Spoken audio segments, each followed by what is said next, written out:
Hello, my name's Blossoms, and welcome to another Genshin Impact video. And before we start today, we're doing a little build video on Razor here, as you know, I've been leveling him up on the side here, and I've got some pretty darn good artifacts for him, and I'm excited to show them to you guys. But I did want to say I do have a new little series I'm going to start this week. However, I got to make some graphics for it. Might take a little bit longer, either going to post it tomorrow or Friday, we'll see. I just got to get that done in my spare time, but for now, we do have a Razor build video, and without further ado, let's go ahead and jump right into it. So, starting off, we're of course going to go over the artifacts, and right now I have a two-piece Bloodstained Chivalry and a two-piece Gladiator's Finale. Now, why I have this here is Bloodstain here gives extra 25% physical damage bonus, and Razor's inherent skill bonus whenever you ascend him and stuff is physical damage as well, and I also have a physical damage goblet on him. So physical damage is going to be huge on Razor. It's going to allow him to be hitting like 1 to 3k, anywhere in that range whenever he's doing normal attacks, and that's kind of how you're going to want to build him, as Razor is a very selfish character, so you're going to be auto-attacking with him a lot, especially since his elemental burst goes along with his auto attacks. You're just going to want to buff those up as much as you possibly can. And then alongside that, I just have the Gladiator's Finale as a two-piece. I have been thinking about swapping this out for maybe a two-piece of the Thundering Fury set, as that extra electro damage bonus might come in handy for his skills and his elemental burst. I would have to do some testing to see which one's better. However, overall, I am just going with the additional attack percent, as these two are leveled up to 20 already, and I figured that would be better for the showcase. Now, as for different stats and whatnot, I have crit rate on the mask, I have physical damage on the goblet, and I have attack percent on the timepiece. And ideally, if I had crazy substats, I could just replace this with another attack percent piece, and that might be better. However, I think you could easily get away with one attack percent piece, and then as long as you're getting some decent substats like attack percent in those, then you'll be fine. And I don't know if you noticed here, but my goblet is kind of insane. Got good crit rate, good crit damage, and good attack percent. And then my mask here I got extra lucky on, as the substats are okay, but they aren't amazing. However, all of them went to boosting the crit damage, which is really great for me, as that's what you're really gonna do with Razor, is you're gonna want to get that crit rate up, you're gonna want to get that crit damage up, and that's when you're gonna be seeing the big numbers on his auto attacks just chunking down enemies.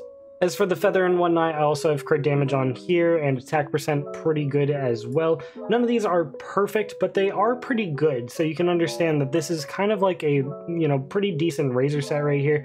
Also got crit damage and attack percent right here. I do want to level up this flower one more time, see if I can get one of those two up, and that would even improve it further. But for now, I think we're doing all right. For artifacts here, you don't necessarily need the two-piece Gladiator set. As I said, you could definitely replace this with the two-piece of Survivor of Catastrophe. You could even ignore the Bloodstained Chivalry and go for the four-piece here, as causing these different elemental reactions is going to allow you to reduce his skill cooldown by 1 every time you cause one, which is really strong with something like Electrocharge, as when Razor's in his elemental burst, he is immune to Electrocharge and stuff like that. So maybe if you have like Barbara or Xingqiu, then you're going to be doing really well with a four-piece here, and that could be the ideal version for him, as well as you still remain like a physical damage bonus goblet right here. I would definitely have to test that out in the future. However, this build is doing fantastic right now, and definitely something I'm going to be sticking with for a while. And I do want to let you guys know, I did have a little bit of a wonky build here before. I was doing something like a two-piece Gambler set for a while, along with the physical damage bonus, and that was actually really fun and interesting, as his elemental skill was just doing huge amounts of damage. But overall, I think it just wasn't the way to go. I think the way that we're going now is probably better, especially since you can't get your Gambler set to 5-star right now. They might do it in the future, and then we can figure that out later. But for now, I think this is definitely a better alternative. You could also, for like the early and mid game, do something like the martial artist set for him.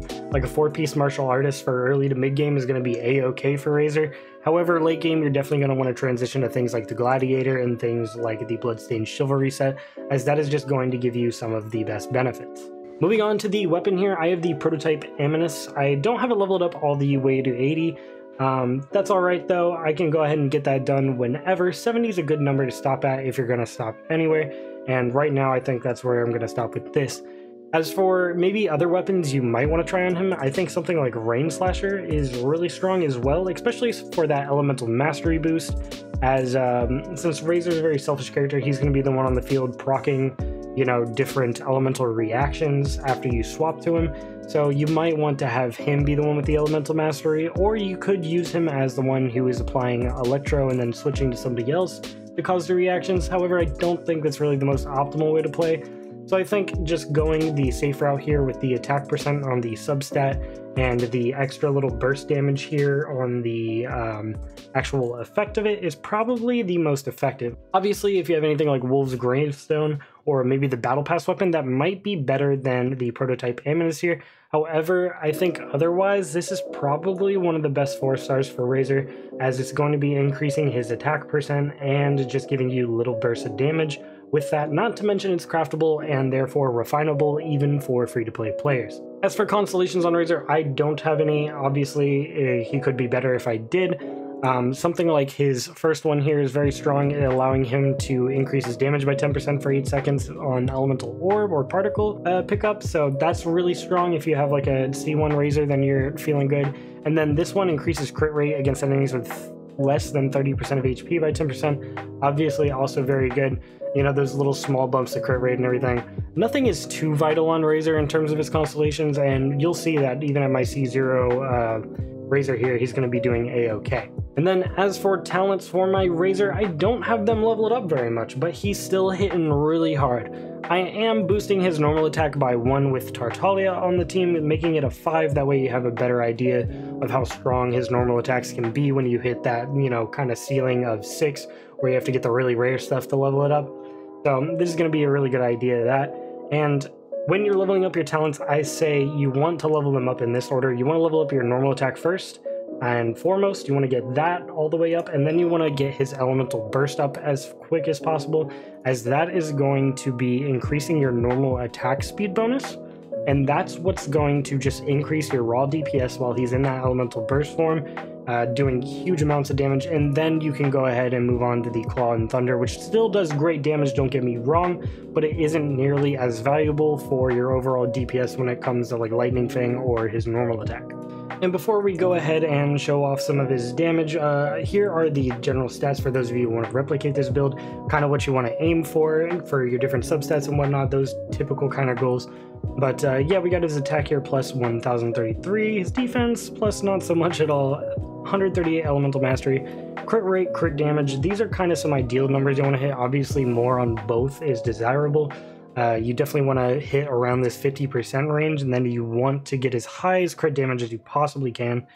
And any little bit of energy recharge is going to help as well. However, with his skill and his general talents and whatnot, you really don't need to worry about it so much, as he gets his elemental burst very quickly.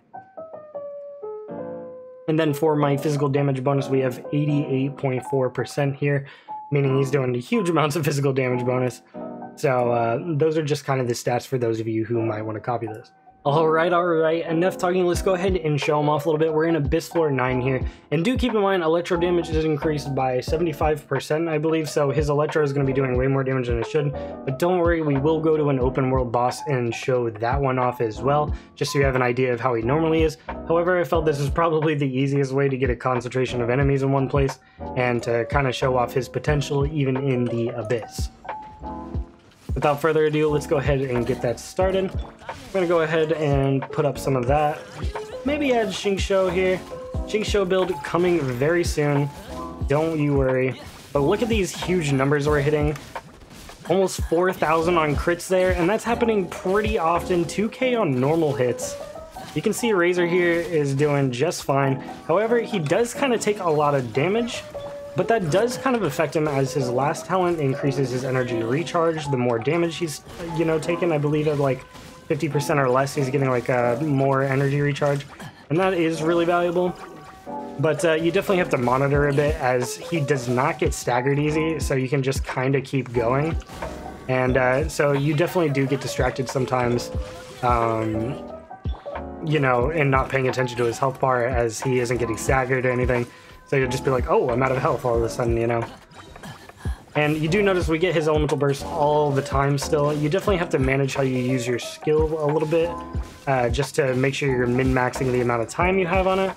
Alright, we're here at the Cryos Regisvine. Go ahead and show you what Razor's like, even at level 60 on a world level 6, I believe, boss? I'm AR 45, I believe that's my world level. And we'll go ahead and see what he can do at level 60, you know, Ascension 4, just kind of how strong he is, even with these auto attacks. And we are going to be cheating just a little bit, as I want to go ahead and feed him a little bit of crit rate, as I wish my substats just had a little bit more crit rate. So he's only getting an additional 12%. Keep that in mind if you see more crit numbers. That might be why. I believe that boosts him to like 48% crit or 40% crit, something like that. First, we got to get the Regisvine down here with Bennett. Probably going to be our best goal. I'm also going to get Xingqiu's swords up just to give us some damage resistance and a little bit of heals. Alright, let's put down that Bennett ult. And oh no, that is not what I meant to do, but alright. Guess we got Diona ult now too. And you see our cast there did 4k, we just did 5k right there. See, we're gonna probably be able to almost one phase this. You see how much chunky damage he's taken out of the Cryos Regisvine there? Absolutely insane for somebody who's just auto attacks, especially for a 4-star.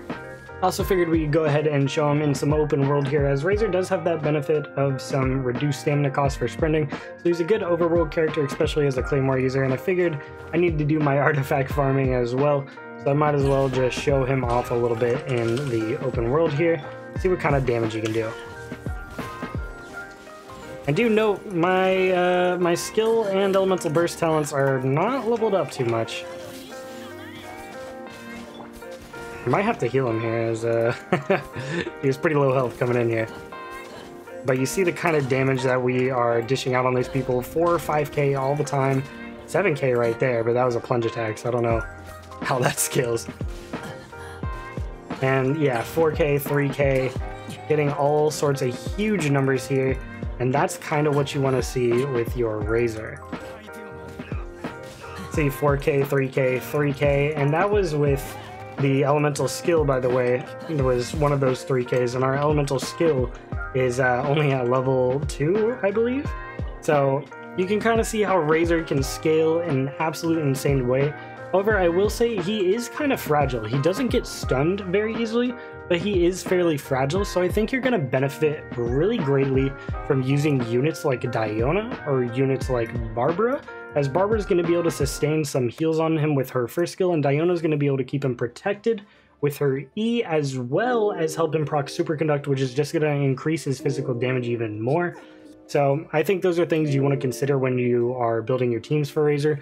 However, he by himself is an absolute monster, hitting huge amounts of damage, and can absolutely sweep through some mobs, even at world level 6 or level 60 here. So overall, I think Razor is an absolutely massive damage dealer. He can deal some big hits in his autos, dealing 4 or 5k we were seeing, dealing massive amounts of damage. However, he is a little bit fragile, so you are going to benefit highly from having some good support characters that are going to be able to support him, as he's a very selfish DPS in the sense that he wants to be on the field all the time, doing all the damage, and he doesn't really want to swap too much, so you're going to want supports like Diona that are going to be able to shield him a bit, as well as provide some healing, as well as maybe somebody like Barbara who's going to be able to constantly heal him with his E, or maybe with a little bit in her burst.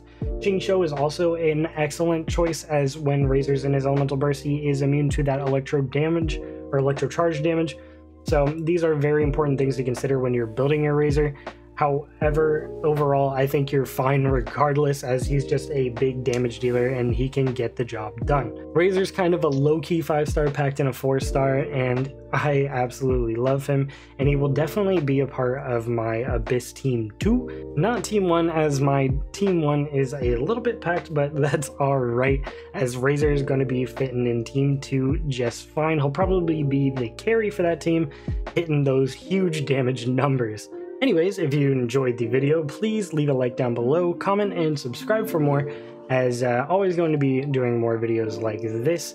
Definitely more build videos in the future. I believe I'm doing a Xingqiu video here next. I just got to get him ascended a little bit and his artifacts beefed up a little bit. and then we'll go ahead and get that done. I also got the new series coming out this week, so stay tuned for that. Just gotta get some stuff done on the side, and we'll go ahead and make that happen. Anyway, my name is Blossoms, and I hope you guys have a fantastic rest of your day. Peace.